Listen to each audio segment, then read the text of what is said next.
What's up, YouTube? This is Too Raw for TV, and in this video, first of all, I want to give a shout out to Ticket TV. He was the first one I saw to talk about this story on YouTube. So shout out to Ticket TV. If you aren't subscribed to him, make sure you subscribe to Ticket TV. Best basketball coverage on YouTube, in my opinion. The breaking story is that according to ESPN, the Los Angeles Lakers have confirmed that LeBron James will miss at least 3 more games due to the groin injury. They say that the groin injury has progressed. Excuse me, his recovery from the groin injury is progressing, but not to the point where he can play yet, and that he will miss tonight's game at Utah, and that he will miss the game against the Cleveland Cavaliers, which would have been a much talked about game because it would have been LeBron James' first game, I believe, against his former team since he left. And the next game after that is against the Chicago Bulls. So he's going to miss at least 3 more games. And then after that, there's going to be another reevaluation process before the Lakers play the Oklahoma City Thunder. So there's no guarantee that he's going to come back for that game. So by the time he's reevaluated, that would make 3 weeks since his injury, or closing on a month. So that's kind of extreme for a groin injury. He is older, so I'll take that into consideration. But if it progresses past that where he still isn't clear to play, then you really got to give props to Carcino. All right? I know I've gone at Carcino in some videos about some of his, basketball opinions, but when it pertains to a lot of information that Carcino has put out there as far as his sources, he's been more hit than miss. All right. There's a reason why Carcino has as many subscribers as he has, because there has to be some relevancy and there has to be some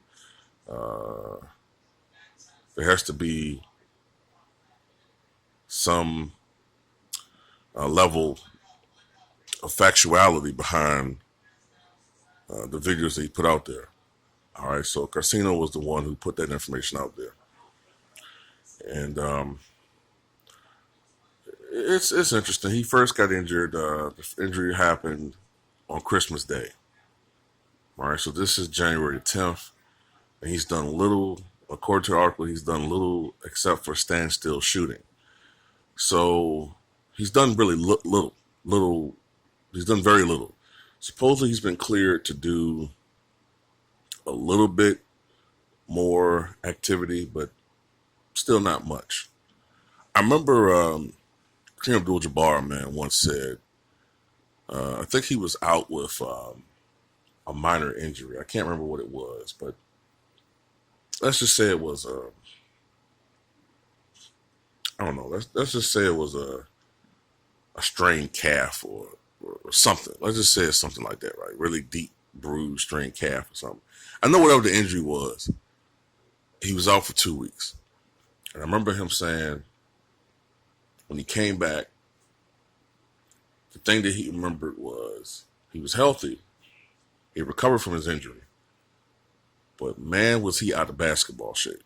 Like, he was in great shape compared to most of us, but when it comes to basketball shape, he was totally out of shape. He was very winded.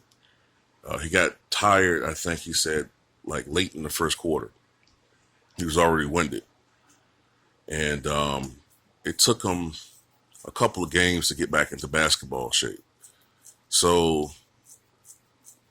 that was 2 weeks, right? Now, LeBron hasn't played since December 25th. This is January 10th.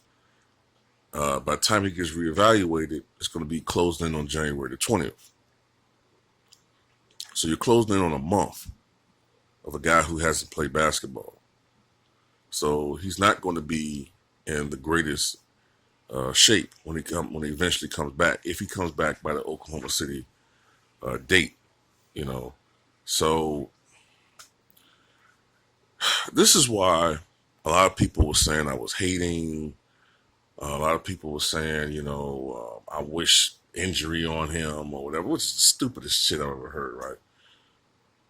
Only reason why I brought up LeBron James, would this be a decline year or whether something might happen, is because I know the history of the game.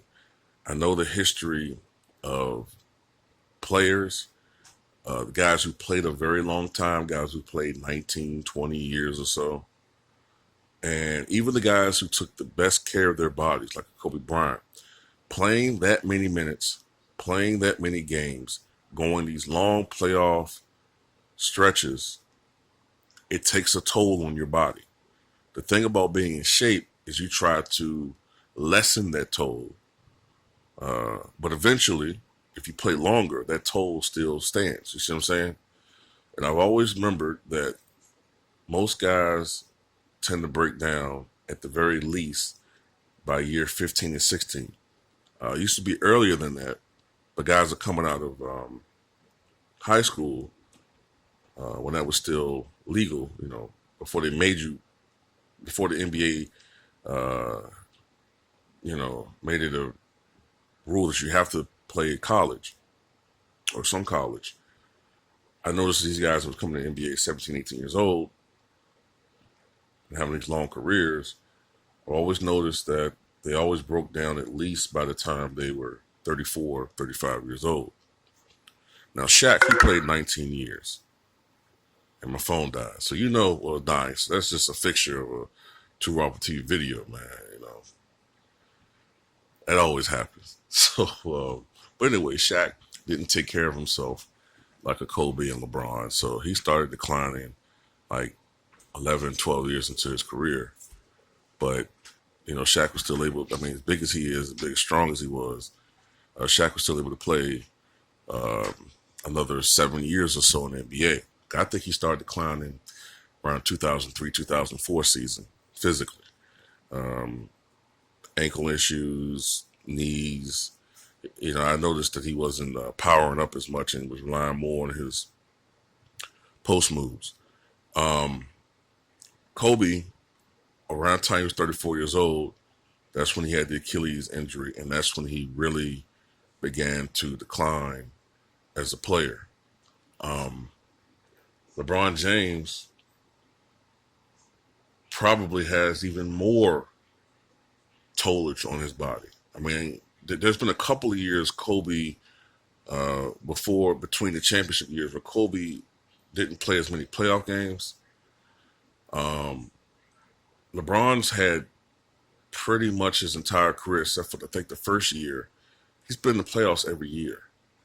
And yet a game isn't as physical as it once was, but you're still playing, and he has a lot of responsibilities on the court.